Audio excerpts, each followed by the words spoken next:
तो आज शुरू करते हैं माइटोसिस। और माइटोसिस क्या होता है जो पिछले हमने बता दिया था, उसके बाद आगे का टॉपिक है आज का माइटोसिस। शुरू करते हैं आज माइटोसिस, और माइटोसिस को हम कहते हैं इक्वेशनल डिवीजन। आज के चैप्टर में हम क्या पढ़ेंगे? माइटोसिस पढ़ेंगे। माइटोसिस में को इक्वेशनल डिवीजन कहते हैं, और इक्वेशनल डिवीजन इसलिए कहते हैं क्योंकि इसमें इक्वल होते हैं, क्रोमोसोम की संख्या इक्वल होती है। पेरेंट्स में जितने भी क्रोमोसोम होते हैं, डॉटर सेल्स में उतने ही क्रोमोसोम होते हैं। एक सेल से दो डॉटर सेल्स बनेंगी, और जो पेरेंट सेल है, इस पेरेंट सेल से दो डॉटर सेल बनी है, जिसमें 2n क्रोमोसोम की संख्या है। पेरेंट सेल में भी क्रोमोसोम की संख्या 2n है, और डॉटर सेल में भी क्रोमोसोम की संख्या 2n ही है। अगर 2n बराबर 4 है तो फिर पेरेंट में 2n बराबर 4 है तो डॉटर सेल में भी 2n बराबर 4 ही होंगे, और प्रत्येक सेल में 2n बराबर 4 ही होंगे। ठीक है, तो इसी कारण हम इसे इक्वेशनल डिवीजन कहते हैं, क्योंकि पेरेंट सेल और डॉटर सेल दोनों में बराबर क्रोमोसोम की संख्या होती है। पहले तो सेल क्या करेगी? प्रिपेयर करेगी माइटोसिस के लिए। माइटोसिस की क्रिया करने के लिए सबसे पहले वो अपने आप को डिवीजन के लिए प्रिपेयर करेगी, और इस प्रिपेयर करने के लिए जो फेज़ होता है उसे हम आई फेज़ कहते हैं, नॉन डिवाइडिंग फेज़ कहते हैं। और दूसरा जो होता है एम फेज़ कहलाता है, जिसमें माइटोसिस क्रिया परफॉर्म करती है। ठीक है, तो आई फेज में 3 फेज हमने बताए थे, G1 phase, S phase, G2 phase. G1 phase में हमने बताया था कि मान लीजिए कि 2n बराबर 4 है, तो 4 क्रोमोसोम होंगे इसके अंदर। 4 क्रोमोसोम बना लेते हैं यहाँ पर। तो एक इसमें जो 4 क्रोमोसोम होंगे, एक पेरेंट का होगा और एक मदर की तरफ से आया होगा। ऐसे इस तरीके से टोटल 4 क्रोमोसोम होंगे। तो इसमें एक जोड़ा तो ऐसा होगा, एक जोड़ा जो होगा उसमें होमोलोगस क्रोमोसोम होंगे। होमोलोगस क्रोमोसोम का जोड़ा होगा, जिसमें होमोलोगस क्रोमोसोम में एक फादर की तरफ से आने वाला क्रोमोसोम होगा और एक मदर की तरफ से आने वाला क्रोमोसोम होगा। इस प्रकार टोटल दूसरे जोड़े में भी ऐसे ही एक फादर का क्रोमोसोम होगा और एक मदर का क्रोमोसोम होगा। इसका मतलब क्या है कि जब क्रोमोसोम सेल के अंदर क्रोमोसोम होते हैं, उन क्रोमोसोम में एक सेट फादर की तरफ से आता है और एक सेट मदर की तरफ से आता है। ठीक है, तो इसलिए जीवन फेज में कितने हो जाएंगे? 4 क्रोमोसोम होंगे, और इन 4 क्रोमोसोम में पहले जोड़े में होमोलोगस क्रोमोसोम में एक फादर का एक मदर का क्रोमोसोम होगा, और दूसरे जोड़े में भी एक फादर का और एक मदर का क्रोमोसोम होगा। यह हम कह सकते हैं एक एक सेट फादर के और एक एक सेट मदर के होंगे।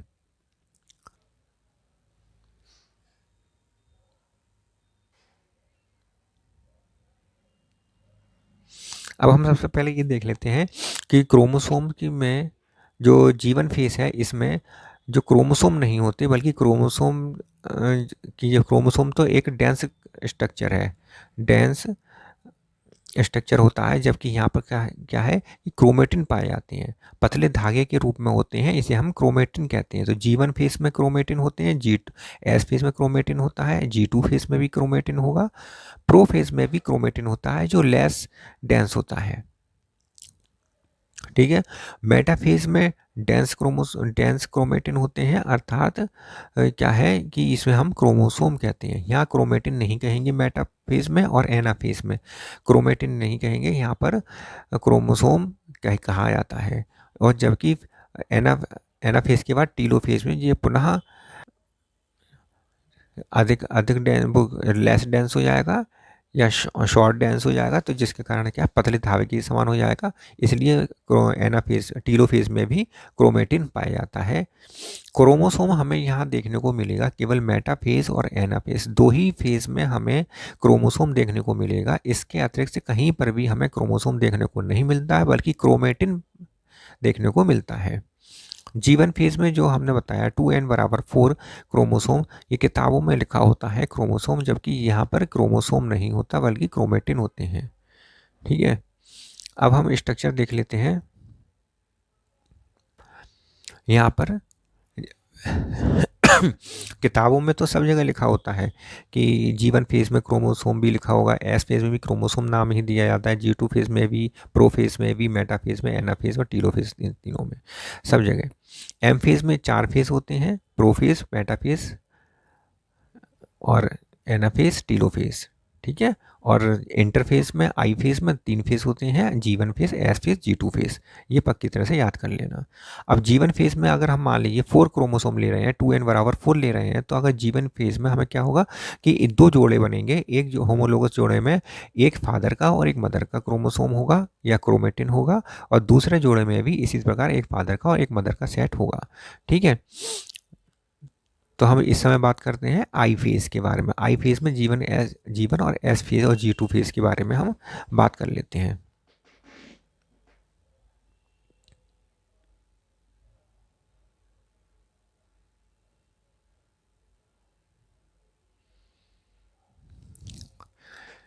जो क्रोमोसोम होता है, जो जीवन फेज में जो क्रोमेटिन होता है, इसमें एक क्रोमेटिड होता है। क्रोमेटिन में एक ही क्रोमेटिड वाला क्रोमेटिन होता है। मतलब क्रोमेटिन जो होता है उसमें एक डीएनए होता है, एक डीएनए होता है, और इसकी जो आर्म है वो एक ही होती है।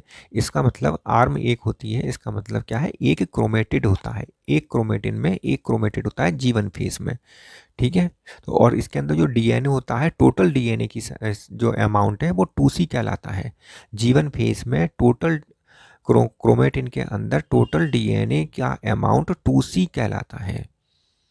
ये याद रखने वाली बात है, और इससे इम्पोर्टेंट बात है, ये पूछा भी जाता है कि जीवन फेज में टोटल डीएनए कितना होता है, तो 2C होता है।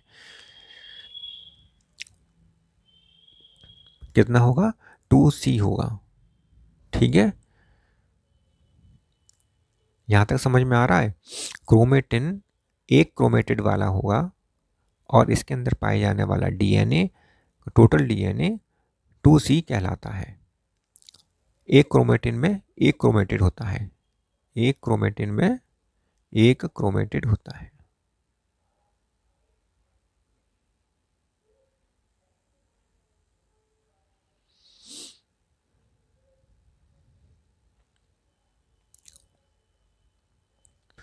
एक क्रोमेटिन, वन क्रोमेटिन में कितना होगा, वन क्रोमेटिड होगा।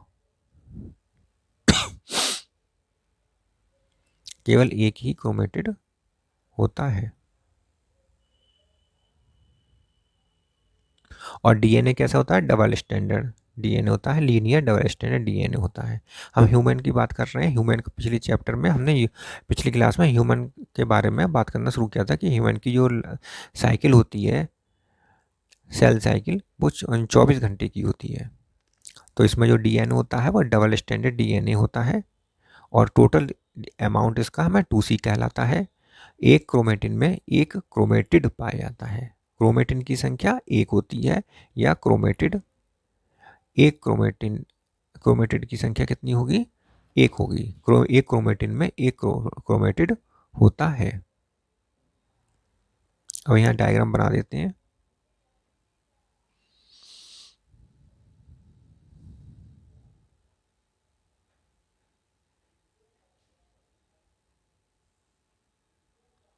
ये देखिए, एक क्रोमेटिड है, और इसमें क्रोमेटिन जो डीएनए है वो एक ही है।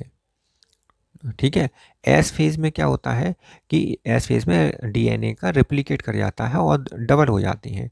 डीएनए रेप्लिकेट कर जाता है और डबल हो जाती हैं। तो डीएनए में कितना हो, डीएनए हो या डबल हो जाएंगे यहाँ पर। तो जीवन फेज में टोटल डीएनए कितना होगा, 2C। एक डबल स्टैंडर्ड डीएनए होगा, टोटल अमाउंट 2C कहलाएगा।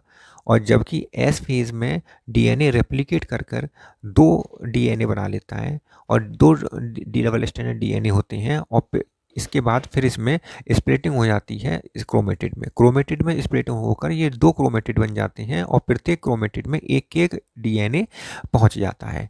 एक एक डीएनए पहुंच जाता है, जिस कारण क्या है कि क्रोमेटिड 2 हो जाते हैं एस फेज में, और डीएनए भी डबल हो जाते हैं। क्रोमेटिड भी डबल हो जाते हैं और डीएनए भी डबल हो जाता है। तो डीएनए कितना हो जाएगा, 4C, 2C था। एक क्रोमेटिड था जीवन में, एक ही डीएनए था, तो 2C कहा जाता था, कहलाया जाता था। अब एस फेज में डीएनए रेप्लिकेट कर जाएगा, और रेप्लिकेट करने से ये 4C बन जाएंगे। डीएनए कितना हो जाएगा, 4C, और क्रोमेटिड कितने हो जाएंगे, डबल, 2 क्रोमेटिड हो जाएंगे। लेकिन ये दोनों क्रोमेटिड आपस में एक दूसरे से सेंट्रोमियर वाले स्थान पर जुड़े रहते हैं।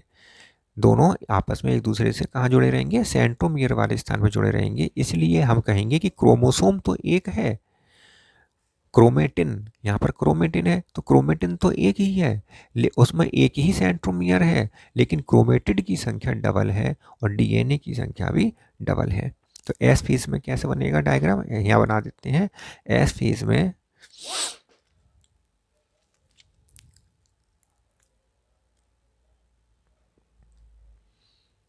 एक फादर का एक मदर का, और दोनों के पास दो डबल डबल क्रोमेटिड है प्रत्येक के पास, और प्रत्येक के पास डबल डीएनए है, रेप्लिकेट करके डबल हो गए हैं। जैसे 4C अमाउंट हो गया डीएनए का अमाउंट 4C हो जाता है, और क्रोमोसोम 4 हो जाते हैं। क्रोमोसोम कितने रहेंगे, 4 ही रहेंगे, 2n बराबर 4 ही रहेगा, या हम कह सकते हैं क्रोमोसोम या क्रोमेटिन जो है वो 4 ही रहेंगे।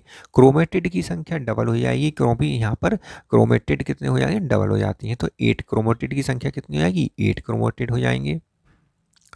क्रोमेटिड की संख्या कितनी हो जाएगी, 8, और डीएनए कितना हो जाएगा, डीएनए हो जाएगा 4C, 2C के स्थान पर डबल रेप्लिकेट करके डीएनए रेप्लिकेट करके 4C बन जाएगा, 4C हो जाएगा।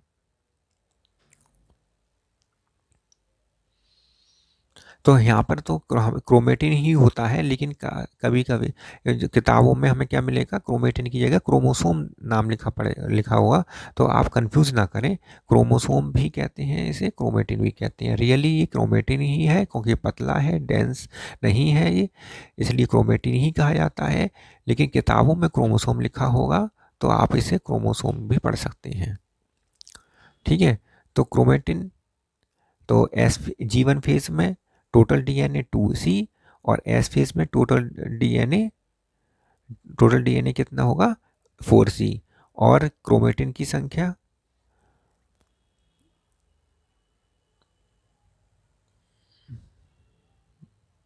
कितने क्रोमेटिन होंगे या क्रोमोसोम होंगे G1 फेज में, 4, और एस फेज में भी 4 ही क्रोमोसोम होंगे या क्रोमेटिन 4 ही होंगे। क्रोमेटिड की संख्या 4 ही रहेगी, G1 फेज में 4 ही रहेगी, और 4 क्रोमोसोम है और 4 ही क्रोमेटिन है। लेकिन एस फेज में क्रोमोसोम या क्रोमेटिन तो 4 है, लेकिन क्रोमेटिन की संख्या डबल हो जाएगी, 8 हो जाएगी। क्रोमोसोम क्रोमेटिड की संख्या कितनी हो जाएगी, 8 हो जाएगी एस फेज में, क्योंकि ये यहाँ पर हर चीज़ का डुप्लीकेशन हो रहा है, रेप्लिकेशन हो रहा है। यहाँ पर डीएनए का रेप्लिकेशन हुआ है, और प्रत्येक डीएनए एक एक क्रोमेटिड के अंदर पहुंच जाता है। तो ये बहुत ज़्यादा ध्यान देने वाली बात है, जो यहाँ पर कंफ्यूज करती है कि G1 फेज में डीएनए का अमाउंट 2C होता है, क्रोमेटिन या क्रोमोसोम की संख्या 4 होती है, और क्रोमेटिड की संख्या 4 होगी। जितने क्रोमेटिन होंगे या क्रोमोसोम जितने लिखे होंगे उतने ही क्रोमेटिड होंगे। एस फेज में क्रोमोसोम या क्रोमेटिन की संख्या जितनी होगी, क्रोमेटिड की संख्या उसकी डबल हो जाएगी, डबल हो जाते हैं। 4 है तो 8 क्रोमोसोम हो जाएंगे, 16 है तो 32 क्रोमेटिड हो जाएंगे। डीएनए की संख्या भी डबल हो जाती है, डीएनए का अमाउंट भी डबल हो जाता है, 4C हो जाता है। ठीक है, तो यहाँ तक आप ये ध्यान रखें, G2 फेज में तो सेम रहता है, जैसा एस फेज में सिंथेसिस हो गई है, रेप्लिकेट हो गया है, सेम G2 फेज में वैसा ही रहेगा, उसमें कोई चेंजेस नहीं आते। तो G2 फेज में भी क्रोमोसोम की संख्या 4 ही रहेगी, क्रोमेटिड की संख्या 8 रहेगी, और डीएनए 4C रहेगा।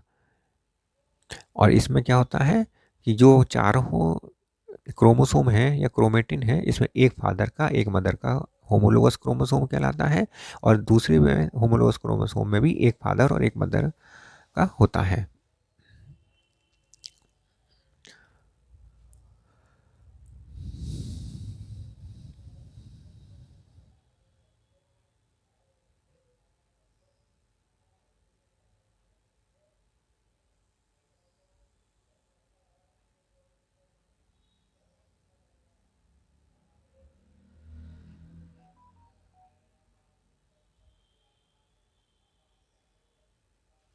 यहाँ हम लिख देते हैं क्रोमेटिड,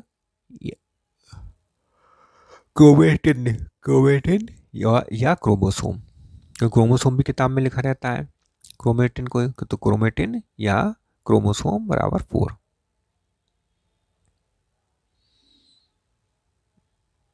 देख लीजिए, हम यहाँ पर लिख दे रहे हैं क्रोमेटिन या क्रोमोसोम बराबर 4, क्रोमेटिड 8 और डीएनए 4C।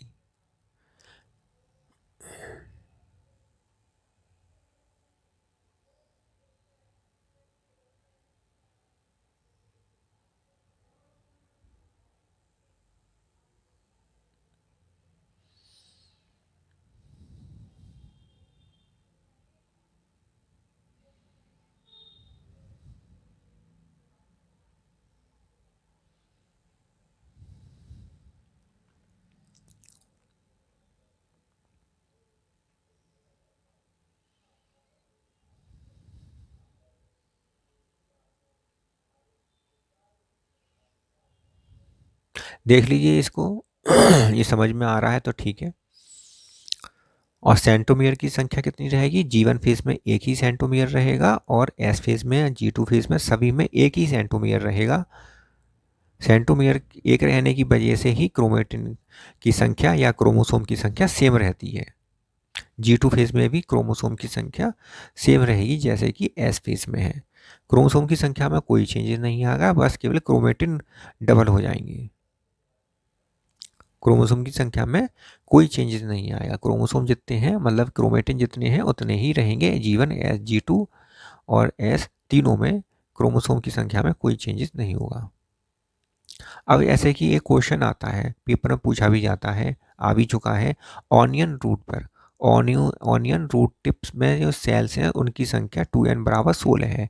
यदि मान लीजिए क्वेश्चन है कि ऑनियन रूट की जो tip cell, onion root tip cell जो है उसमें 2n बराबर 16 क्रोमोसोम्स हैं, तो इसमें क्रोमेटिड की संख्या बताइए G1 फेज में कितना होगा? तो G1 फेज में जो क्रोमोसोम की संख्या है वो कितनी होगी? 16 ही रहेगी। G1 फेज में क्रोमोसोम की संख्या या क्रोमेटिन की संख्या कितनी रहेगी? 16 ही रहेगी। और S फेज में बताइए, S फेज में कितनी होगी? S फेज में इसका डबल क्रोमोसोम कितने हो जाएंगे? क्रोमोसोम तो वही रहेंगे, क्रोमेटिड बदल जाएंगे। S फेज में क्रोमेटिड तो डबल हो जाएंगे लेकिन क्रोमोसोम की संख्या वही रहेगी, क्योंकि हमने बताया कि सेंट्रोमियर सेम रहते हैं। एक क्रोमेटिड भले ही स्प्लिट हो जाते हैं, दो क्रोमोसोम क्रोमेटिड बन जाते हैं, लेकिन सेंट्रोमियर से वो आपस में जुड़े रहते हैं। इसलिए क्रोमोसोम जो होता है या क्रोमेटिन जो होता है वो उतना ही रहता है जितना S G1 फेज में है।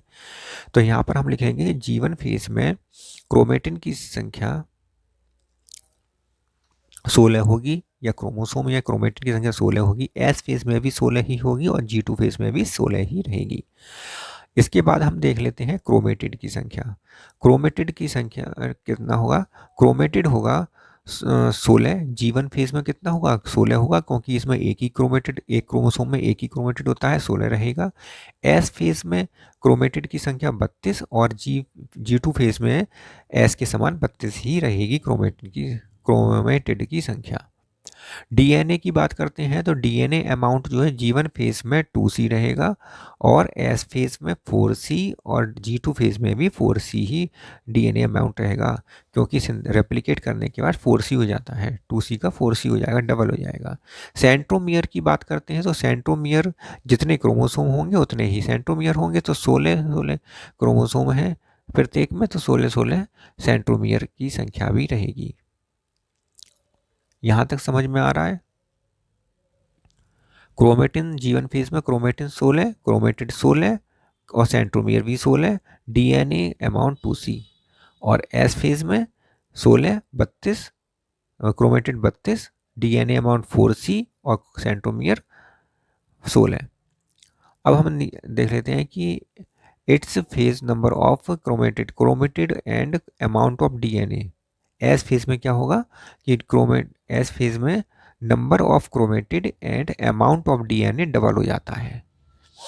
G1 फेज से जब S फेज में जाती है सेल, तब क्रोमेटिड की संख्या, क्रोमेटिड का नंबर और अमाउंट ऑफ डीएनए का अमाउंट डबल हो जाता है। 2C से 4C हो जाएगा डीएनए का अमाउंट और क्रोमेटिड की संख्या डबल हो जाएगी, 16 से 32 हो जाएगी। 16 से लेके बदल कर क्या हो जाएगी? डबल हो जाएगी, 32 हो जाएगी।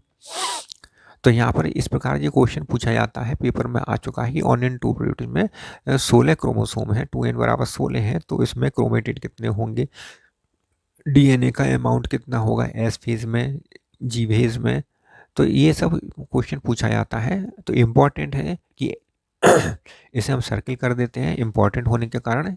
इसे आप ध्यान दें इस पर कि क्रोमेटिड की संख्या 16 क्रोमोसोम है, तो 32 क्रोमोसोम क्रोमेटिड होंगे और 4C डीएनए अमाउंट होगा।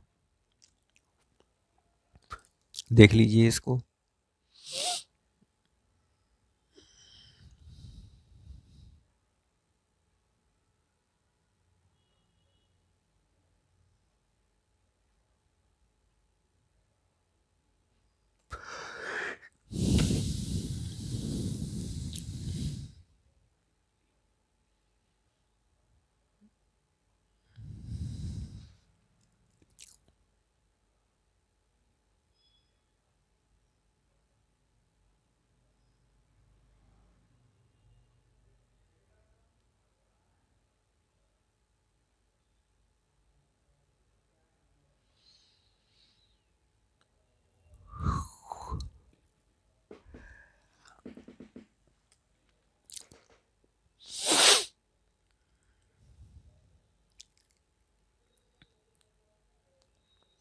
यहाँ लिख देते हैं क्रोमेटिन या क्रोमोसोम। ठीक है, क्रोमेटिन या क्रोमोसोम।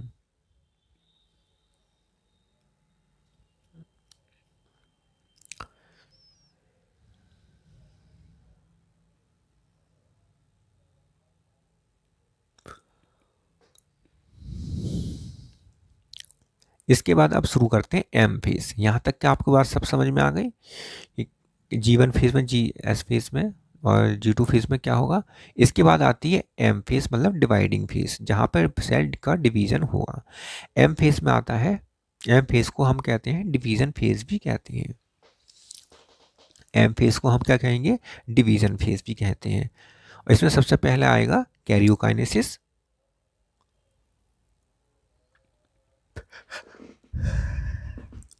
सबसे पहले क्या आएगा, कैरियोकाइनेसिस। कैरियोकाइनेसिस का मतलब क्या होता है, कैरियो मतलब कैरियोन कहते हैं न्यूक्लियस के लिए, और काइनेसिस कहते हैं डिवीजन। तो न्यूक्लियस का डिवीजन होगा, न्यूक्लियस पहले डिवाइड करेगा, उसके बाद शुरू होगा साइटोकाइनेसिस। साइटोकाइनेसिस में साइटो का मतलब होता है साइटोप्लाज्म, और काइनेसिस का मतलब डिवीजन, साइटोप्लाज्म का डिवीजन होगा। तो पहले जो शुरू होगा एम फेज में कैरियोकाइनेसिस की क्रिया होगी। कैरियोकाइनेसिस में न्यूक्लियस का डिवीजन होगा, और ये कुछ फेज में होता है, 4 फेज में होता है। पहला फेज कहलाता है प्रोफेज।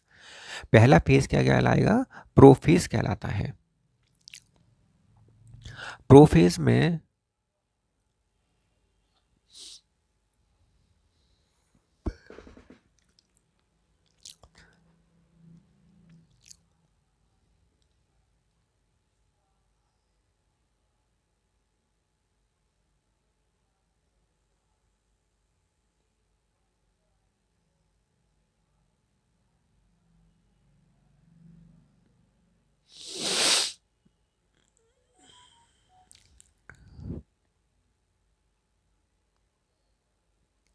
यह मान लीजिए कि एक ये क्रोमोसोम है, ये मदर का क्रोमोसोम है, रेड से बना देते हैं। फादर का क्रोमोसोम हम येलो कलर से बना देते हैं। जो होमोलोगस क्रोमोसोम है, होमोलोगस क्रोमोसोम जो होते हैं, ये फादर मदर जोड़े बना लेते हैं। एक फादर का सेट होता है इसमें, होमोलोगस क्रोमोसोम में एक सेट फादर का होता है और एक सेट मदर का होता है। तो एक सेट मदर का हुआ और एक सेट फादर का।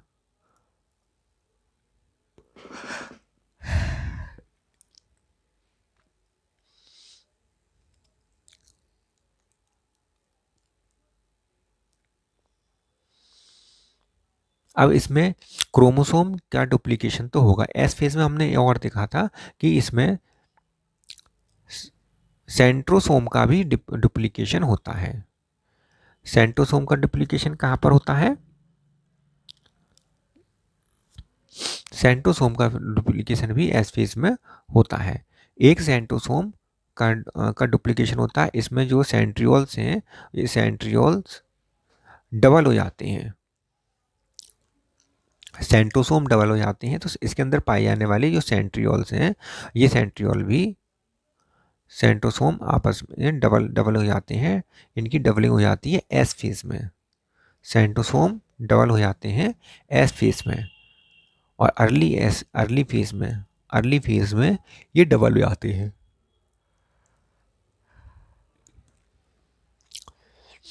तो इसमें हमने क्या देखा कि इसमें जो क्रोमोसोम की संख्या डबल हो गई है, क्रोमेटिड्स की संख्या डबल हो गई है, इसके बाद अर्ली जब प्रोफेज में एंट्री करती है तब प्रोफेज के अर्ली फेज में ही सेंट्रोसोम भी डबल हो जाता है। सेंट्रोसोम भी अर्ली फेज में डबल हो जाता है।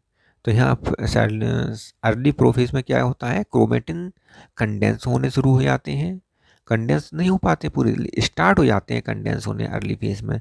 क्रोमेटिन कंडेंस होना स्टार्ट कर देता है और centrosome move to opposite pole, क्योंकि अर्ली फेज में जो सेंट्रोसोम डबल हो गए हैं, 2 सेंट्रोसोम बन गए हैं, इसमें से एक अपोजिट पोल की तरफ जाने लगता है। तो centrosome move to opposite poles. तो 2 बातें हमें देखने को मिली अर्ली फेज में, क्रोमेटिन कंडेंस होने लगते हैं और सेंट्रोसोम अपोजिट पोल पर जाने शुरू कर देते हैं।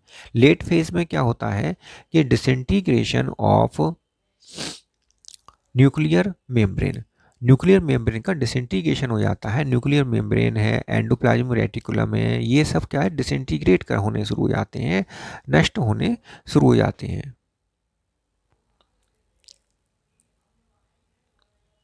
गोल्जी मेम्ब्रेन भी डिसइंटीग्रेट हो जाती है। Endoplasmic membrane, nuclear membrane, Golgi membrane, nucleolus, ये सब डिसइंटीग्रेट होने शुरू हो जाते हैं। डिसइंटीग्रेशन मतलब नष्ट हो जाना शुरू हो जाते हैं। इसके अलावा फॉर्मेशन ऑफ स्पिंडल फाइबर्स की फॉर्मेशन होती है। इसके साथ ही साथ क्या होता है, लेट फेज में स्पिंडल फाइबर की फॉर्मेशन शुरू हो जाती है। कौन करता है, ट्यूबुलिन प्रोटीन के कारण हो जाती है। और ट्यूबुलिन प्रोटीन कहाँ बना था हमारा, ट्यूबुलिन प्रोटीन बना था G2 फेज में। कहाँ बना था ट्यूबुलिन प्रोटीन, G2 फेज में।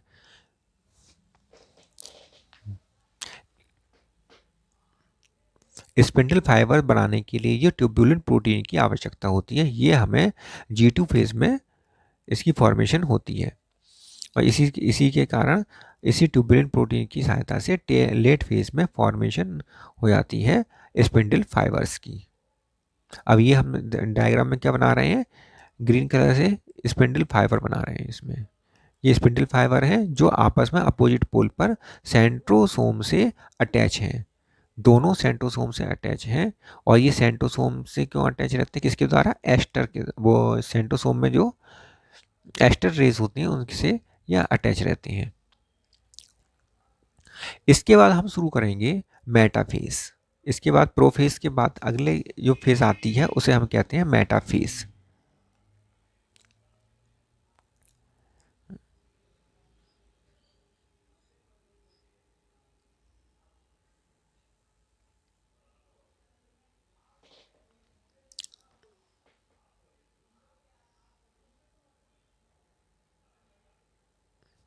मेटाफेज में क्या लिखेंगे कि क्रोमेटिन कंडेंस होकर क्रोमोसोम बना लेते हैं। क्रोमेटिन क्या बना लेते हैं, कंडेंस होकर क्रोमोसोम बना लेते हैं। मेटाफेज में हमें क्रोमोसोम दिखाई देते हैं। कंडेंस फॉर्म में क्रोमेटिन कंडेंस फॉर्म में हो जाते हैं और कंडेंस होकर क्रोमोसोम बना लेते हैं। और मेटाफेज में इसीलिए हमें कंप्लीट कंडेंस जो होता है उसे हम कंप्लीट कंडेंस फॉर्म जो होता है उसे हम क्रोमोसोम कहते हैं। कंडेंसेशन कंप्लीट है, मतलब मेटाफेज में कंडेंसेशन कंप्लीट हो जाता है और क्रोमोसोम बन जाता है। Attachment of its spindle fibre with kinetochore के साथ स्पिंडल फाइबर अटैच हो जाता है। क्रोमोसोम का जो काइनेटोकोर होता है उसके साथ स्पिंडल फाइबर अटैच हो जाता है। सेंट्रोसोम एक तरफ से सेंट्रोसोम से अटैच होता है और दूसरी तरफ से ये क्रोमोसोम को अटैच किया होता है। तो क्रोमोसोम के जो सेंट्रोमियर है, सेंट्रोमियर के चारों तरफ पाया जाता है काइनेटोकोर, और इस काइनेटोकोर से स्पिंडल फाइबर अटैच रहते हैं। समझ में आ गया? जो हमने पिछली वीडियो में डायग्राम बनाया था, क्रोमोसोम, क्रोमोसोम की जो सेंट्रोमियर होता है और सेंट्रोमियर आपस में चारों तरफ से काइनेटोकोर से सराउंडेड रहता है। इस काइनेटोकोर से स्पिंडल फाइबर अटैच हो जाते हैं। आगे का है all chromosomes come to equator. Metaphase में ये इंपॉर्टेंट बातें हैं कि मेटाफेज में सारे क्रोमोसोम इक्वेटर पर आकर एक अरेंज हो जाते हैं। इक्वेटर पर सेल के बीचों बीच इक्वेटर पर अरेंज हो जाते हैं, इकट्ठे हो जाते हैं और इस प्रकार के एक प्लेट जैसी बन जाती है, सेल के बीच में प्लेट बन जाती है जिसे हम मेटाफेजिक प्लेट कहते हैं। ठीक है, क्रोमोसोम सभी इक्वेटर पर आकर अलाइन हो जाते हैं और अलाइन क्रोमोसोम के अलाइन होने से एक मेटाफेजिक प्लेट बनकर तैयार हो जाती है। ये देखिए, ये एक सेल है। इस सेल में ये सेंट्रोसोम है जो दोनों अपोजिट पोल पर पाए जाते हैं और सेंट्रोसोम से स्पिंडल फाइबर निकल रहे हैं और ये स्पिंडल फाइबर और ये स्पिंडल फाइबर जो है क्रोमोसोम्स के काइनेटोकोर से अटैच हैं। ये स्पिंडल फाइबर काइनेटोकोर से स्पिंडल फाइबर काइनेटोकोर के साथ अटैच हैं। फादर के काइनेटोकोर से और मदर के भी काइनेटोकोर से अटैच हैं। और काइनेटोकोर कहाँ है? काइनेटोकोर सराउंडेड कर रहा है, किसको सराउंड कर रहा है? सेंट्रोमियर को, क्रोमोसोम के सेंट्रोमियर को सराउंड करता है। Metaphase is best stage for to karyotype. Karyotype के लिए बेस्ट स्टेज होती है metaphase. Metaphase is the best stage of to karyotype. Karyotype मतलब कैरियोटाइप का मतलब होता है कि इसमें क्रोमोसोम्स की संख्या की गणना करी जाती है। क्रोमोसोम की संख्या कितनी है, तो क्रोमोसोम की संख्या की गणना करने के लिए हमें कैरियोटाइप कहते हैं। Study of karyotype, number of chromosome, number of chromosome को कहते हैं कैरियोटाइप। नंबर, क्रोमोसोम के नंबर की गणना करने को के अध्ययन को ही हम कैरियोटाइप कहते हैं। तो ये समझ में आ गया यहाँ तक का कि मेटाफेज क्या है? एक बेस्ट स्टेज है कैरियोटाइप की स्टडी के लिए। मतलब क्रोमोसोम्स की नंबर की गणना करने के लिए बेस्ट स्टेज होती है मेटाफेज, क्योंकि यहाँ पर क्रोमोसोम सभी क्रोमोसोम इक्वेटर पर अलाइन कर जाते हैं और एक मेटाफेजिक प्लेट बना लेते हैं। तो ये इंपॉर्टेंट चीज़ें हैं कि काइनेटोकोर से स्पिंडल फाइबर अटैच होता है। एक क्वेश्चन है मेटाफेजिक प्लेट इसमें पाई जाती है मेटाफेज स्टेज में। एक पे है कि इसमें कैरियोटाइप की स्टडी यहाँ पर करी जाती है। तो ये सब चीज़ें होती हैं, इसमें क्वेश्चन बन जाते हैं आराम से। इसके बाद आता है एनाफेज। इसके बाद क्या आता है? एनाफेज।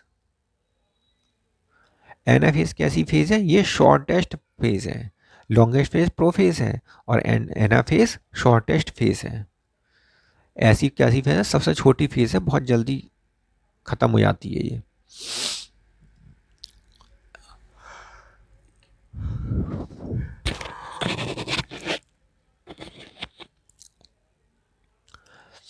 एनाफेज में क्या होगा? कंडेंसेशन। एनाफेज में भी क्रोमोसोम हमें दिखाई देते हैं। ठीक है, तो मेटाफेज और एनाफेज दो ही में ही हमें क्रोमोसोम दिखाई देते हैं, बाकी सब में हमें क्रोमेटिन दिखाई देते हैं। इसलिए हम यहाँ पे क्या लिखेंगे?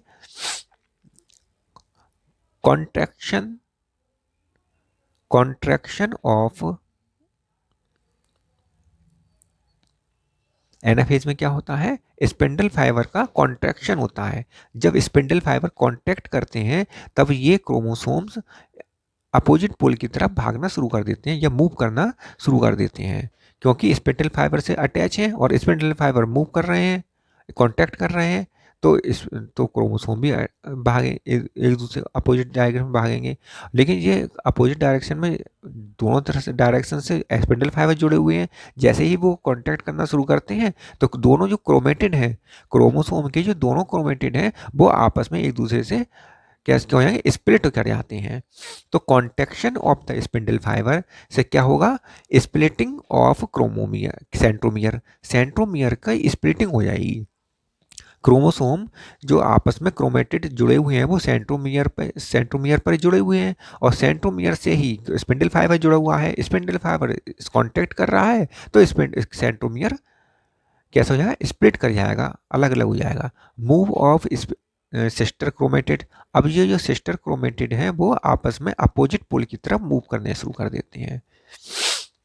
एक क्रोमोसोम के अंदर जो क्रोमेटिड्स होते हैं उन्हें हम सिस्टर क्रोमेटिड कहते हैं, और ये सिस्टर क्रोमेटिड्स जब अलग अलग हो जाएंगे आपस में जुड़े हैं सेंट्रोमियर से, और सेंट्रोमियर भी जब स्प्लिट हो रहा है तो ये क्रोमेटिड सिस्टर क्रोमेटिड भी आपस में एक दूसरे से अलग हो जाएंगे, और प्रत्येक जो सिस्टर क्रोमेटिड है वो अपोजिट पोल की तरफ मूव करने लगेगा, क्योंकि जो स्पिंडल फाइबर है वो अब कॉन्ट्रैक्शन करना शुरू कर दिया है। अब ये डायग्राम में देख लीजिए कि डायग्राम में ये दोनों सेंट्रोसोम है,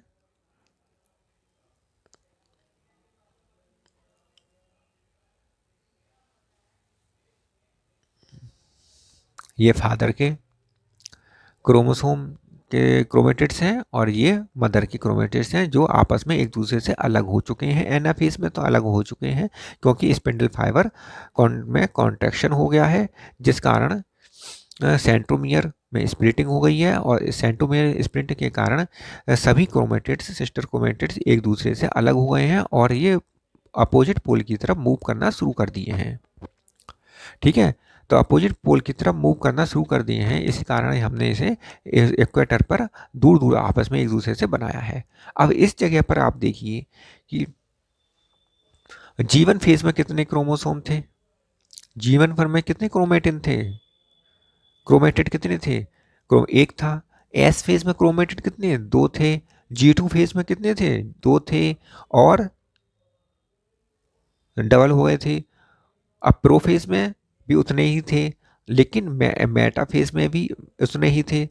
अब लेकिन एना फेज में अब इसके डबल हो जाएंगे। जीवन फेज में कितने, 4 थे। जीवन जीवन में हमने कितने लिखवाए थे, 4 लिखवाए थे। एस फेज में 8 क्रोमेटिड लिखवाए थे। अब जीवन में 4 क्रोमेटिड, एस फेज में 8 क्रोमेटिड, G2 फेज में 8 क्रोमेटिड, G2 फेज में भी 8 क्रोमेटिड ही रहेंगे, G2 फेज में भी 8 क्रोमेटिड ही रहेंगे, और एनाफेज में 8 क्रोमेटिड 8 क्रोमेटिड या 8 क्रोमोसोम कहे जाएंगे।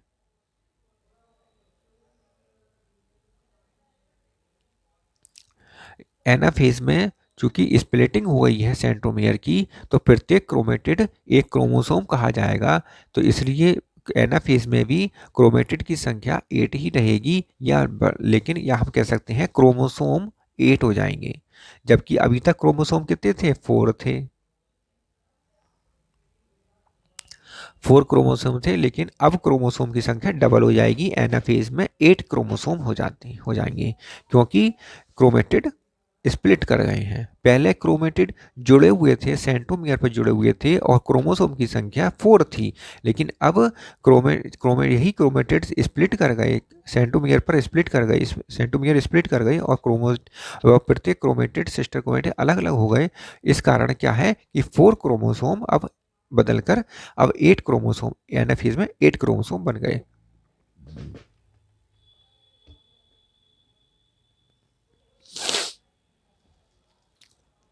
जीवन फेज में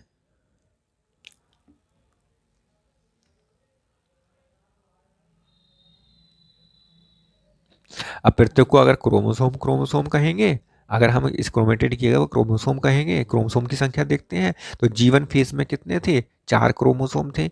एस फेज में कितने, 4 ही क्रोमोसोम थे, लेकिन क्रोमेटिड डबल हो गए थे। G2 फेज में भी 4 ही क्रोमोसोम थे, और एना फेज में कितने क्रोमोसोम हो जाएंगे, 8 क्रोमोसोम हो जाएंगे। क्रोमेटिड की संख्या देखेंगे तो क्रोमेटिड की संख्या तो एस फेज में, G2 फेज में, मेटा फेज में और एना फेज में सब में समान है, क्रोमेटिड की संख्या समान है। लेकिन क्रोमोसोम की संख्या देखेंगे तो फिर एस फेज में 4 है, वो G2 फेज में 4 है, मेटा फेज में भी 4 है, लेकिन एना फेज में 8 क्रोमोसोम हो जाएंगे क्रोमेटिड्स की स्प्लिटिंग के सेंट्रोमियर की स्प्लिटिंग के कारण।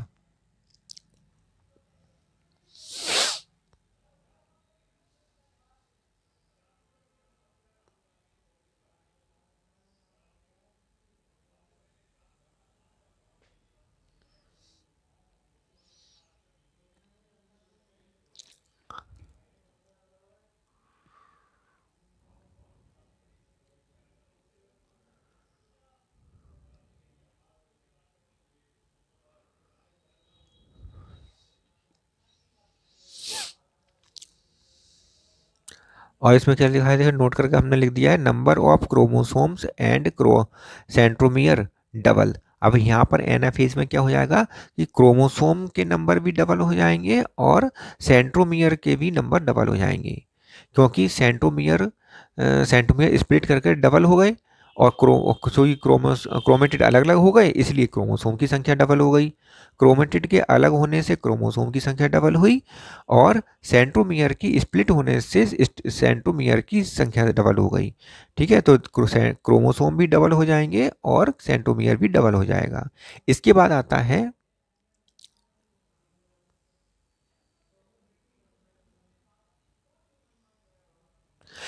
इसके बाद और नोट करके लिख लीजिए कि एनाफेज क्या होता है, एक बेस्ट स्टेज होता है स्टडी। यहाँ पर भी स्टडी की जाती है एनाफेज में, क्या, शेप की, क्रोमोसोम के शेप की, उसके आकार की, शेप की या आकार की स्टडी करी जाती है एनाफेज में।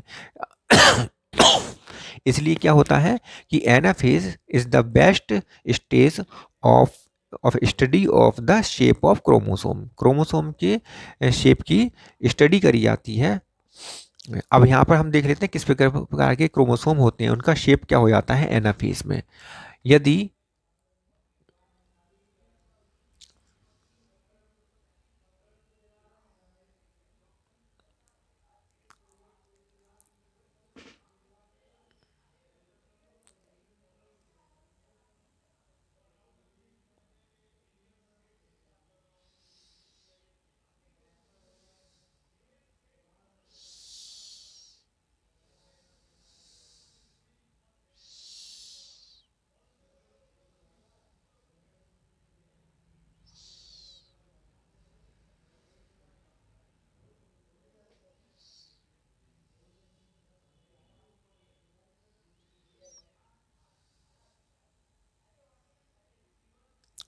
अरे,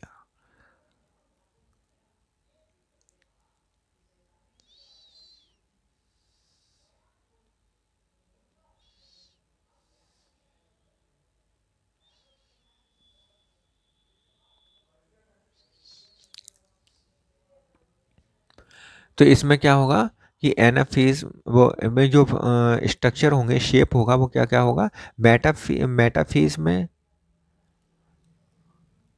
मेटाफेज, सब मेटाफेज, एक्रोसेंट्रिक और टीलोसेंट्रिक, ये होते हैं इसके। मेटाफेज में सेंट्रोमियर सेंटर में होता है, सब मेटासेंट्रिक में सेंटर से थोड़ा हटकर होता है, एक्रोसेंट्रिक में टीलोफेज के वो टर्मिनल के पास होता है और टीलोफेज में टर्मिनल पर सेंट्रोमियर होता है। अब यहाँ पर देख लीजिए शेप कैसे कैसे शेप हैं। शेप जो है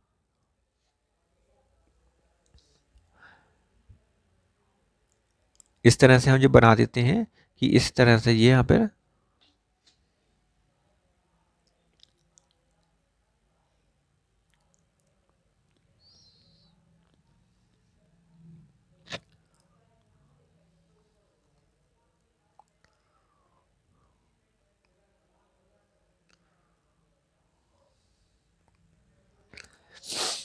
ये देखिए वी शेप, एल शेप में, सब मेटाफेज में कैसा एल शेप, और एक्रोसेंट्रिक में जे शेप इस तरह से बनेगा, और टीलोसेंट्रिक में आई शेप इस तरह से बनेगा। तो ये बी शेप हो गया, एल शेप हो गया है, जे शेप हो गया और आई शेप हो गया। ठीक है, जे शेप में एक बहुत शॉर्ट आर्म होता है, एक लॉन्ग आर्म होता है, जे शेप बनाता है। वी में दोनों बराबर के आर्म होते हैं, बी शेप बनाता है। एल शेप में एक छोटा एक बड़ा होता है, और जे शेप में एक बहुत वेरी शॉर्ट होता है और एक बड़ा होता है। आई शेप में केवल एक ही आर्म होता है। ठीक है, तो इस तरीके से ये बन जाएगा। अब इसके बाद आता है टीलोफेज। टीलोफेज में देख लेते हैं।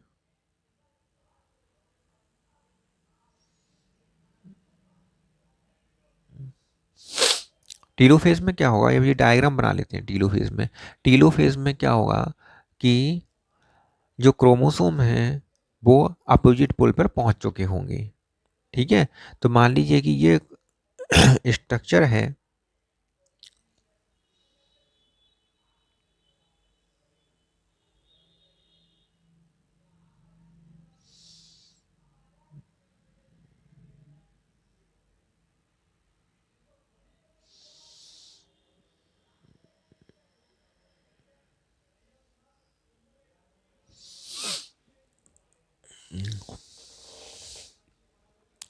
और इसमें क्रोमोसोम की संख्या क्या होगी, वही हम क्रोमोसोम देख लेते हैं कि जो प्रत्येक क्रोमेटिड जो है वही क्रोमोसोम का कहा जाएगा। और 4 क्रोमेटिड्स या 4 क्रोमोसोम एक पोल पर, और 4 क्रोमेटिड्स या क्रोमोसोम दूसरे पोल पर पहुंच जाएंगे। तो ये क्रोमेटिड्स जो है अलग अलग अपोजिट पोल पर पहुंच जाते हैं। इसलिए पहले जो दोनों कोश सेल्स बनेंगी, नई सेल्स जो बनेंगी, उनमें 4 क्रोमोसोम्स होंगे, और ये क्रोमोसोम्स ही क्रोमेटिड कहलाए जाएंगे, क्योंकि अब ये क्रोमेटिड जो हैं, अब इन्हें क्रोमेटिड भी कह सकते हैं, क्रोमोसोम भी कह सकते हैं। तो क्रोमेटिड से ही क्रोमोसोम ही क्रोमेटिड बन जाएंगे। टीलोफेज में क्या होता है कि क्रोमोसोम का क्रोमेटिड में चेंज हो जाता है। टीलोफेज में क्या होता है, क्रोमोसोम क्रोमेटिड में चेंज हो जाता है। स्पिंडल फाइबर डिसइंटीग्रेट हो जाता है, और न्यूक्लियर मेम्ब्रेन, गोल्जी और न्यूक्लियोलस और एंडोप्लाज्मिक रेटिकुलम, ये सब दोबारा से बनने लगते हैं, रिफॉर्म हो जाते हैं। न्यूक्लियर मेम्ब्रेन भी रिफॉर्म हो जाती है, गोल्जी बॉडी भी रिफॉर्म हो जाती है, न्यूक्लियोलस भी और एंडोप्लाज्मिक रेटिकुलम सब रिफॉर्म हो जाते हैं।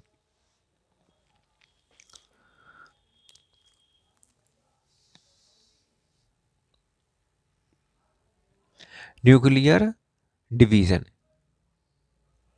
न्यूक्लियर डिवीजन कंप्लीट, और यहाँ पर न्यूक्लियर डिवीजन कंप्लीट हो जाता है। यहाँ क्या हो जाएगा, न्यूक्लियर डिवीजन कंप्लीट हो जाएगा। इसके बाद आती है साइटोकाइनेसिस की प्रोसेस।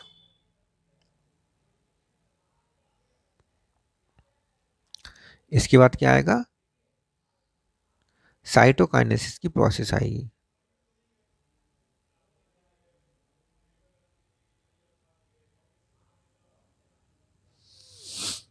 साइटोकाइनेसिस में क्या होगा, कि साइटोकाइनेसिस में साइटोप्लाज्म का डिवीजन होगा।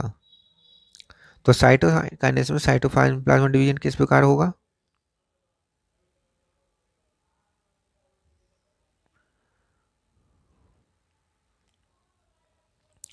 इसमें क्या होगा कि इसमें जो कि एनिमल सेल है ये, तो इसमें सेल्फरो मेथड द्वारा होगा।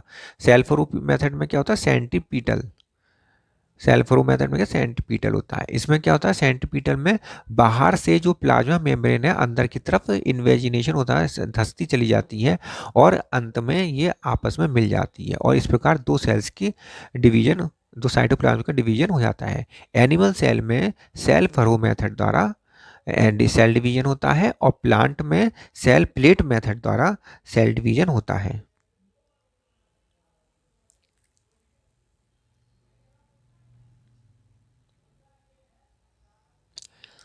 यहां तक समझ में आ गया।